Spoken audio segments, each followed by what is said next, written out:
The Multiverse Collective. We join Murphy as this massive beam of light just appears in the back garden of his house in Angel Grove, and we see him come out of the smoke. And how is, what's Murphy looking like at this point? Is he angry? Is he sad?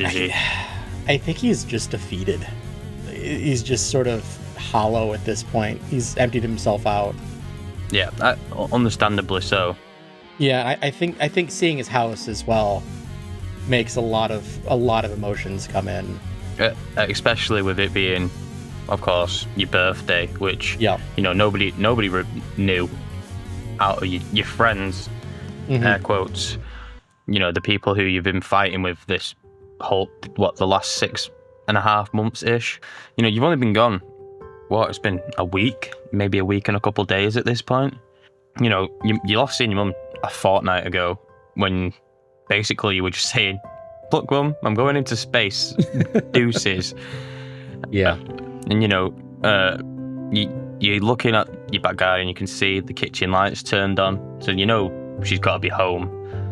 Yeah. What day is it? Oh, that is a good question. Because I don't know what day we left, so we can't really do that math. So I can't remember if I actually said it in the episode. I don't think we've said like a day. Well, the entire time. Because if she's home, it would have to be a weekend, right? Because she usually works days. Yeah, she works days into the night. Yeah. Okay, so it is the 12th of the 10th. So October 12th. Yeah. All right. That's the only date that falls into that time. So perfect. That works for me. Which is what day of the week? That's Saturday. That's Saturday. That's Saturday. Yeah. All right, cool. Perfect. Everybody listening, remember that. Murphy's birthday is October 12th. It's Saturday, October 12th. So yes. Your mum's off work. Are you just going to walk in? Are you going to take a couple minutes or... I think he's going to sort of like sneak up to the window a little bit because I think him just walking in the back door would scare the absolute shit out of her. Understandably. And I think he's just going to kind of peek in the window to see like what her current state is. So you look through the window and you see that she's just, sat at the dinner table with cacio al pepe. That's the first one that came to my head. And a glass of wine next to her, just on her own, eating dinner. I think it'd be really sad if she also had a birthday cupcake. Oh, yeah, it's happening now. And she has a birthday cupcake with the number 17 on it. Mm-hmm. And you can tell that she's had a couple of drinks because... there's like a 3/4 empty wine bottle on the table. Yeah, it's a day that ends in Y, so she's definitely been drinking. I think Murphy will sort of just like, I think he'll sit against the back wall a little bit, like the back wall of the house, and just sort of decompress. It's been a long week and a half, 2 weeks, however long it's been, and he just needs a moment of peace for a little bit before he goes inside. I get you. You need that time to just sort of let the stress run away. You've not got to fight any bad guys right now. You've not got to deal with Spencer and Max being absolute dipshits. Mm-hmm. It's just you, and you can actually collect your own thoughts for the first time in fucking however long properly. Yeah. And especially because, he's been under, a mind control, basically. Yeah. For the last several days to a week, however long it's been. Yeah, it's been a little while. So this is the first time he's actually felt like himself for quite a while and been able to actually think clearly. Yeah, without Marvia or Aphrodite in your head. Aphrodite, yeah. I think I think he'll take a minute, probably 10, 15 minutes, and then he's just sort of going to stand up and he'll turn and he'll knock softly on the back door of his house. And you hear like after a few minutes, you see like the little curtain that's over the door like move, and it's like that frosted glass, so she can't really tell who's through the window, but she can see there's a person there, and she unlocks the door tentatively, and she like peeks her head out, and she's like, "Murphy, what are you doing out here? Come on, get inside." As soon as the door opens, I think he just tackles his mom in a hug and just holds on to her. Are you okay, son? I don't know. I had to come home for a little while, at least. No. You know, sometimes it happens. Do you want a cupcake? Yeah, I would. And your mum goes and gets a cupcake out of the fridge and sets it down. She's like, I'm gonna go and get your birthday present. You got me a present still? Even though I wasn't supposed to be here? Murphy, you're my son. I'm not gonna forget about you just because you're on a trip somewhere. Yeah. Okay. And she comes back down, and it's just this little rectangular box in wrapping paper, and you open it, and it's what's the name of the game called again that you played? Oh, the VR game he was playing. The Crimson Arrow or something like that. Crimson Bow, the Case of Jax Rogers. Okay, yeah. So it's a limited edition version of the Crimson Bow, the Case of Jax Rogers, and you open it up, and you see that the VR cartridge that you put into your headset is signed by the guy who plays the Crimson Bow in the live action. He sort of sits. If he wasn't sitting already, he sits down and he just sort of looks at it and goes, "How did you get this?" I had to work a lot. You know, I've been taking double shifts at work, and I've seen how much you love that game, and you love the series and the comic books. So, I did what I had to do. He stands up and hugs her again and goes, "Thank you so much." It's all right, son. You don't have to thank me.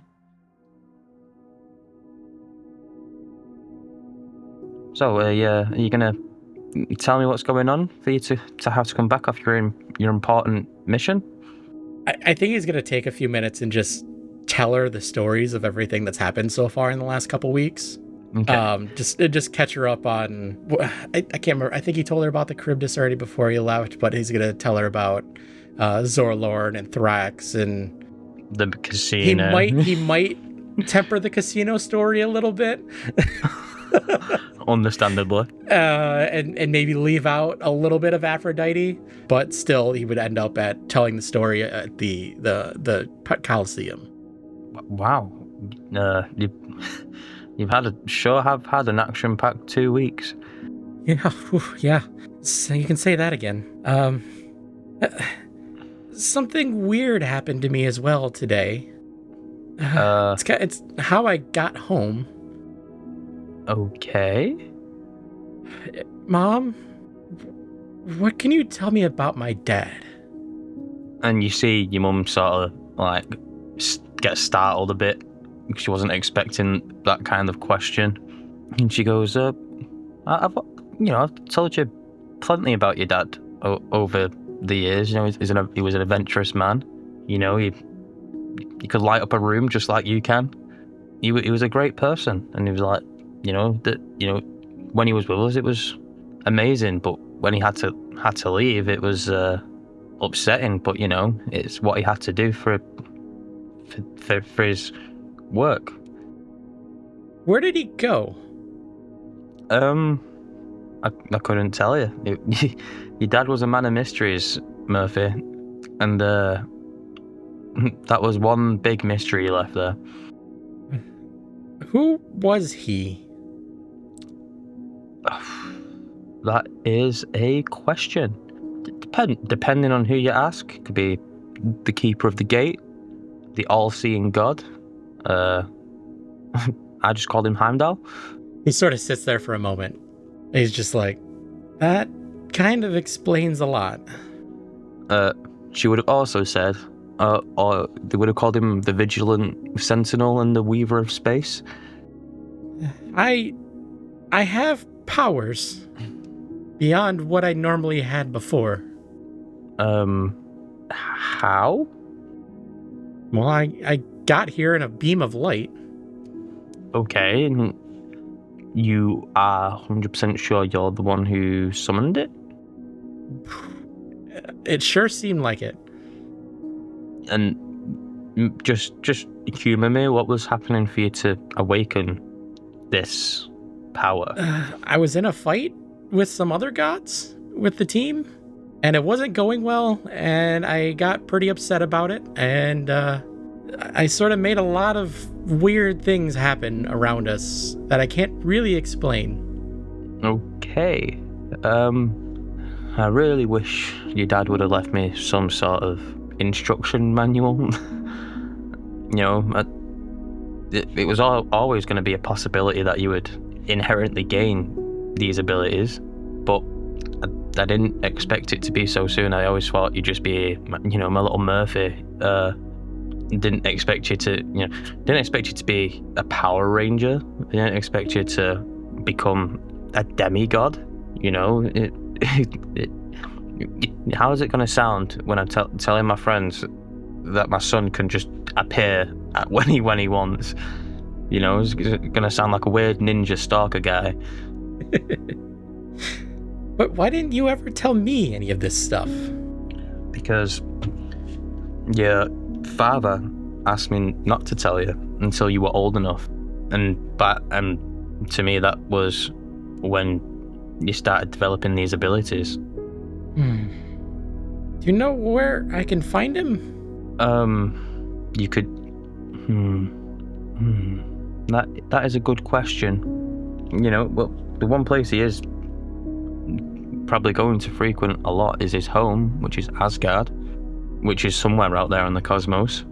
He sort of makes a note of that to check the logs of the Purg when he gets back to see if there's like a location for that. Okay.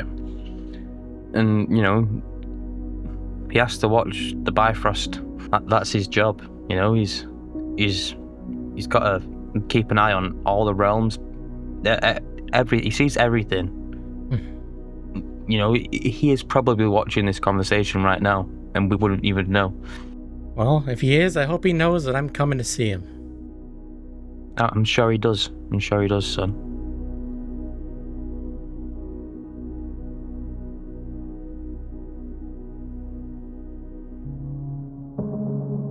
So, have you got any more questions? Or do you want to put a candle on that little cupcake of yours and make a wish?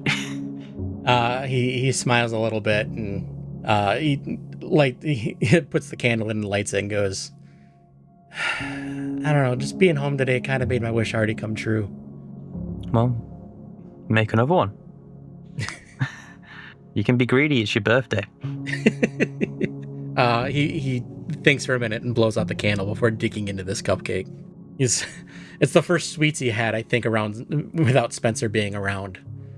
Yeah, as you're digging into his cupcake, your mum's just sat there looking at you in that sort of way, where mums look at you, but like in that lovingly, like she's looking at you like you're 7 years old again, kind of way. Oh yeah. Oh, that was the worst mistake ever. I'm gonna get done dirty by these giant Haribo strawberries. But that's gonna stay there. Yeah, and you can tell she's sort of reminiscing on all the time that you've had, where you weren't more than just her little boy, and she tears up a little bit, but she wipes it away before it, you can notice it properly, and she sits down and she goes, okay, so tell me, what's the craziest thing you've done while you've been on the way away for these 2 weeks? I think meeting alien races was pretty cool. Yeah, that is really interesting. Was it Tabs, did you say? Yeah. He sounded like a weirdly cool dude. Honestly, of everybody we've met, he was probably the nicest. I think a lot of what he was doing was just, I think he meant well of all the people we've met. He sounds like a nice guy. That Bobber guy was kind of a dick, though. Yeah, he sounded like it. He sounded like he got along with Spencer? That's the one. But you and Max apparently didn't really get on his good side. That seems to happen more often than you think it would. Yep. Well, you just gotta be true to yourself. If people don't like you, that's their problem. Is there anything else you're gonna do while you're home? Are you gonna go back? Are you staying, or? Yeah, I'm gonna go back eventually. Is there anything you need help with while you're here? Did we ever establish where she works? No, we didn't. Because I have an idea about that, and I think it would actually help with one of these. Okay. What if she works at Phoebe? Oh, yeah.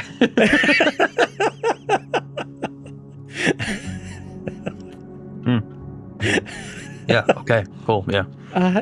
Actually, yes, I could use your help. So, do you know someone at work named Sarah? I don't know a last name. Sales, I think she works in? Oh, yeah, the one who was always around, what's he called? Max? No. The big superhero guy. The Crimson Strut. Yes. That's Max. Oh, that's Max? There was a whole announcement about it. You know what, since you've been gone, I've just been focusing on work and not really paid attention to what's being said on the internet. But yeah, I do know her. Why? Max seems a little bit disoriented. I think I should talk to her. Okay. Well, she looks at a watch, and I'm going to say it's like 3 p.m. Like, it's not a late in the day. Mm-hmm. And she goes, well, I know she's working today, so, I can't drive because I have had a drink, but I can get us a taxi over there. Yeah, that'll work.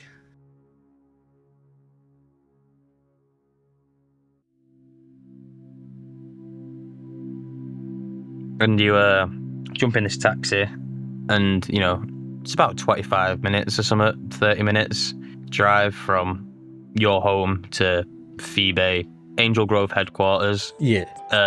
And your mum takes you in, gets you past all the security, and then you hop into the lift. It goes up. You got the regular elevator music going. It's the same music that was on Thrax. Yeah. It stops on a couple floors beforehand, and this guy in a suit comes in and he's on the phone, and he's just like, well, we need to get our mascot back. Those pictures with the babies, they sold thousands of units. So if you can track him, that would be great. And then he looks back and he goes, hello.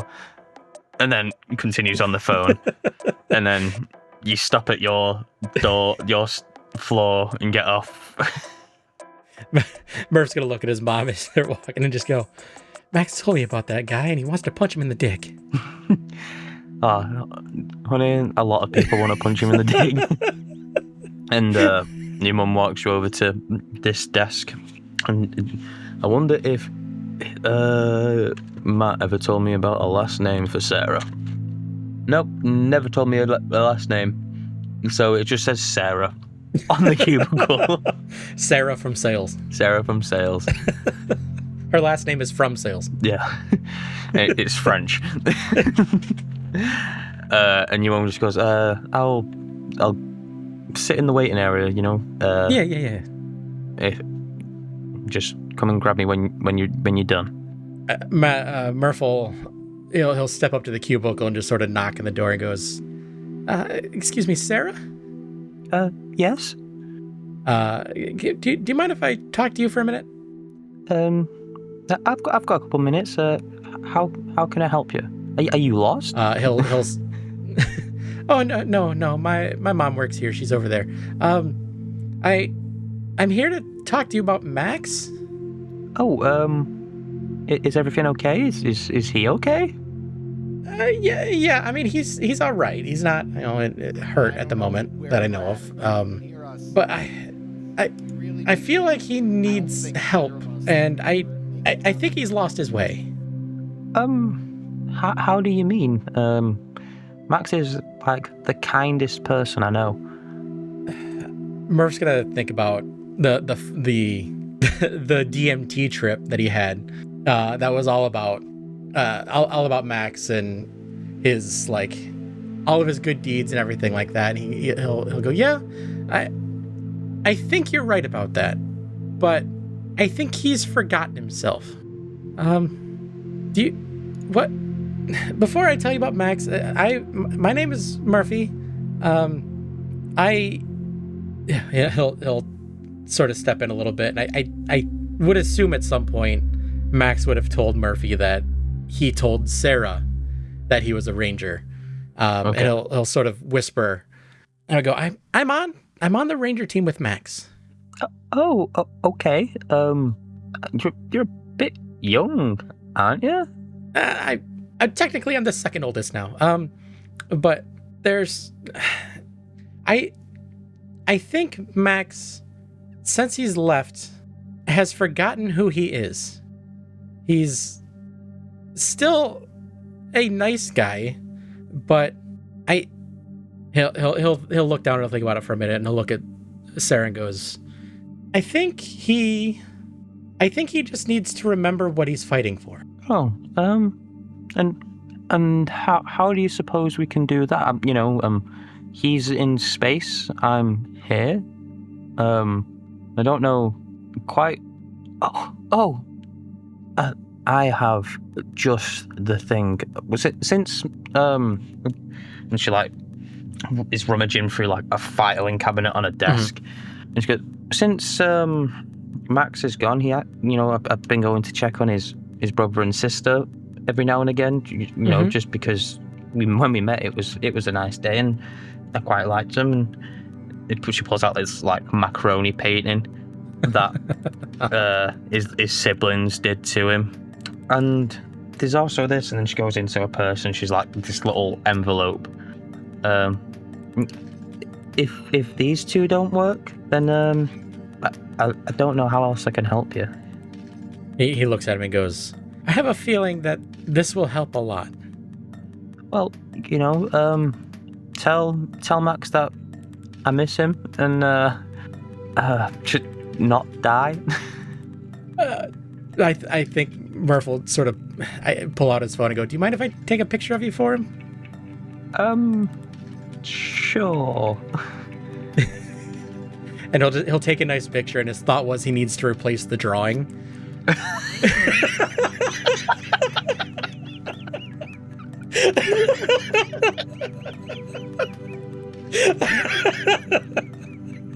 Oh my god.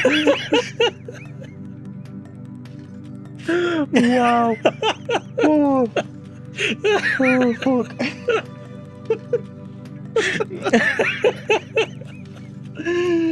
Oh, bloody hell. Oh, Jesus Christ. Oh, God. Oh, no. That is perfect, yeah. That's a perfect reason. She stands back and lets you take a picture of her.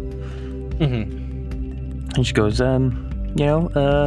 is there some way other than email I can get in touch? Because I'm always free to call, and we have these long distance telephones now that say they can reach across the galaxy. Wait, he looks down and is like, it's been 2 weeks. When the hell did we get that technology?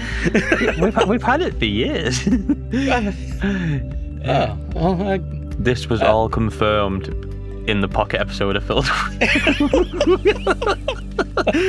2 days ago. He goes, well, yeah, shit. Well, all right. And he just he'll write down.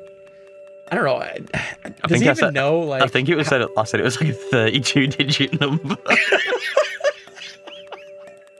Why don't you give us your number and then we'll figure it out on the shit. Yeah. She writes down a number. He writes it on the back of I imagine they have an Instaprint photo printer. So he writes that on the back of the photo. Yeah, 100%. And she goes, Murphy, it was lovely to meet you, but I do have to get back to work now. Yeah, that's all. Thank you so much for your time. Oh, no worries. As I say, just make sure Max doesn't get himself killed. It's harder than you think. and he'll leave.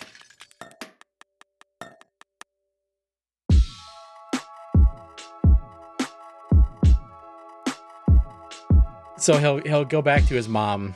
It's a Saturday. I'm trying to think. Because Murphday used to go to like the fighting dojo, which I assume would be somewhat near the gym that Spencer used to go to. Would he know if Regina would spend time there if she knew that Spencer wasn't? No, I think she just went just because Spencer was there. But you do also know that the Smoothie Shack is also a place. The Smoothie Shack. That's right. Okay. Yeah. So I think he'll drag his mom to the Smoothie Shack.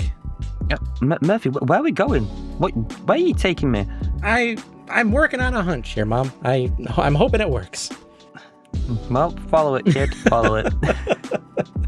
And you get to the Smoothie Shack and you see Regina sat there. She's on a phone with a smoothie in her hand. And you see just Stacy talking in her ear. And she's just Fucking not paying attention. Not paying attention at all. He'll go, he'll tell his mom, can you get me a banana nut smoothie? I gotta go do something. Of course. Yep. So he'll leave his mom to go order, and he'll go over to Regina and Stacy's table, and he'll go, "You're Regina, right?" And she just looks at you and like slurps, like, you know when it's like at the bottom of your drink and it's got like that weird fucking slurping sound. Oh, yeah. And she just like looking you up and down, and she's like, "Oh my god, did I tell you you could come over and speak to me?" You're gonna want to hear this. Oh my god, Stacy, is this another one of your boy ties? No, I am here to talk to you, Regina, about Spencer. Oh my god, Spencer? Stacy, go away. Yeah, fuck off, Stacy. You just see Stacy like get up and like scowl at you. As she walks away, he just goes under his breath, "Stacy, you skank." Regina catches it and just giggles to herself a little bit. Oh my god, do you know Stacy? Everybody knows Stacy. You're not wrong. Okay, so what can I do for you? He sits down and he sort of thinks about it for a minute and goes, "Spencer could use some help, and I'm here to figure out how to help." Oh my god, is she okay? She's okay. It's more emotional help. And I understand that you might not be the best person to provide that, but I think you might be the only person. I mean, quite honestly, you're the only person she's ever talked about from her home life. Oh my god, she talks about me? That's so cute. I don't know. You know, what has she said? You know, there's nothing going on between us. Listen, I just got a few questions for you. And maybe we can figure out a way to help her. Oh, okay. And he looks at her and he goes, "Why do you like Spencer?"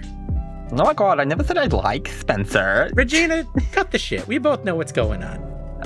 Okay, well, you know, she's just nice and she listens, and she's not a skank like Stacy. True. Very few people are skanks like Stacy. Again, you're not wrong. Oh my god, she has the nicest muscles, but she's a zero. You know, like how can I, the queen of the prom this year, be seen with a zero? You don't think that maybe that doesn't matter? If you like somebody, then their status shouldn't matter, right? And don't you think that maybe being seen with you would raise her up instead of bring you down? I don't know. You know how many rumors go around these days? People have phones and they just say stuff. I don't want to get hurt. Sometimes you need to get hurt for the people that you care about. You know, we have this little on and off relationship, and oh my god, it's so cute. But in all honesty, I'm scared. But you cannot tell her that. I won't. You know, not many people know my preference. Wink, wink, nudge, nudge. And oh my god, you know, it's not me I'm scared of getting hurt. It's Spencer. That makes a lot of sense. She does feel very emotionally on the edge at all times. That's one of my favorite things about her. Do you think Spencer is a good person? Oh my god, I don't think anybody is inherently a good person. Like, everybody's got to be a little bit bad. That makes sense. Oh my god, not to get philosophical, but life is made through equality, you know? And you've got to be equal parts good and equal parts bad to be a person. That's very deep, Regina. I think a lot of people underestimate you. I'm not just a pretty face, you know? I gotta keep up appearances, kid. We're the same age. What? Spencer, I think, has sort of lost her way, and I don't think she's in a very good headspace to do the job that she needs to do right now. Okay, and you want me to help you in that regard, okay? I want you to help me help her, remind her what she's fighting for. Okay, let me think. And it's like, you look at her hands and she's got fucking hundreds of fucking rings, bracelets and shit, and she takes off one ring and she goes like, oh my god, you cannot lose this. This was my grandma's, and it means a hell of a lot to me. If it's gonna help Spencer, I'll give it to her. And then she like pulls like a little piece of, like, I'm assuming she's like got like a notepad in a purse, because if she doesn't, Murphy does. And she's like rummaging around. She's like, I've got no paper. And then she takes your notepad. She's like, writes a little note down, and she's like, folds it up. She's like, you cannot read this. Of course, it'll go right to her. And he sort of like pops the corner of it a little bit, and he puts the ring inside the note and folds it up. Yeah, and then she goes, if that doesn't help, then I'm not sure what will. I think this will do the job. But oh my god, right? You need to go. My popularity cannot take any more of this. I got you. Thank you, Regina. This was really helpful. Murphday, right? Yeah. I'll remember that. And tell Stacey she's a skank. She knows. She like turns around and like, hey, oh my god, Stacey! Even this nerd knows you're a skank. He sort of giggles to himself as he walks back to his mom to get his slushy or his smoothie. Yeah, and you just see her go back to sipping on a drink and going on a phone. And Stacey comes back over and she's just like mumbling to herself.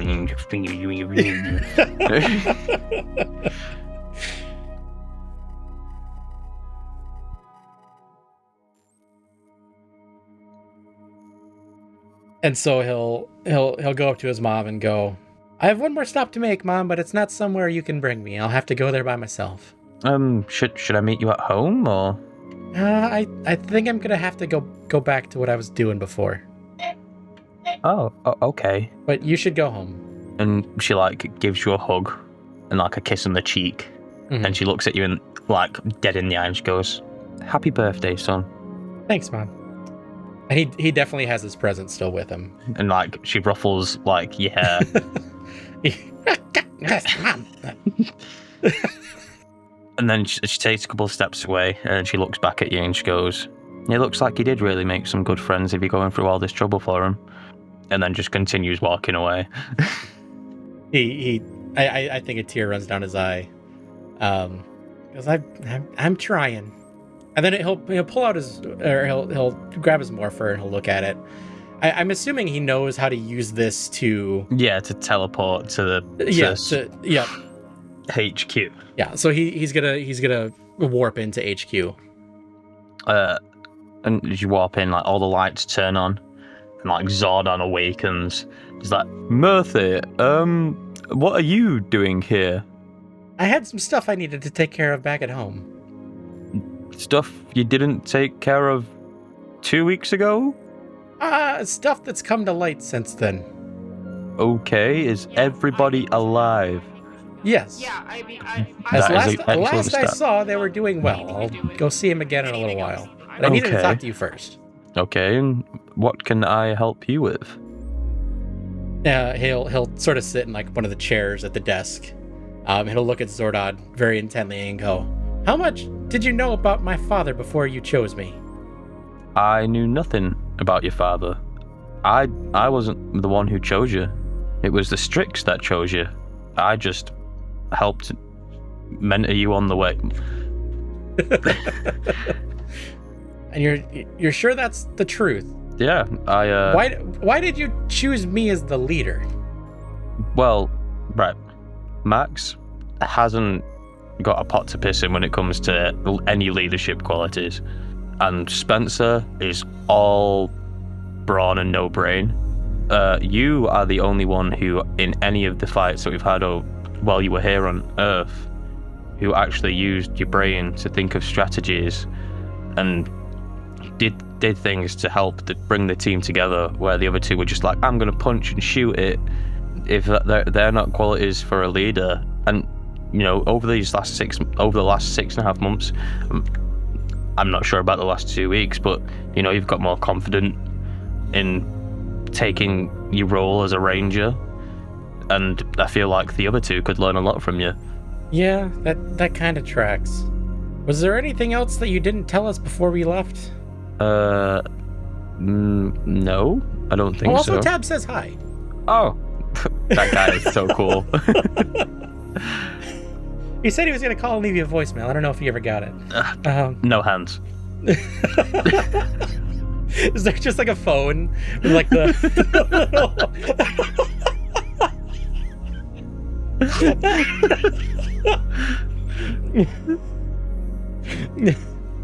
Oh yeah, I guess that tracks. But did we ever get a name for the robot? No. Would it still be Alpha 5, or was it? It might be Alpha 5. Nobody even asked when we. Well, we only saw him like once, so we never really had a chance to interact with him. It was just when he brought Spencer the protein pancakes. Was the only time we ever interacted with him. All right. I think Murphy's gonna. I think he's gonna go to the room that he has in the HQ, and he's gonna sort of like think about things and be like, I don't really know how to use this power to get back. And he's gonna look up, like just look up and be like, if you're watching, Dad, can you help me get back to the ship? Like, that'd be great. Yeah, and then as you say that, just like a big rainbow Bifrost just takes you. Hell yeah.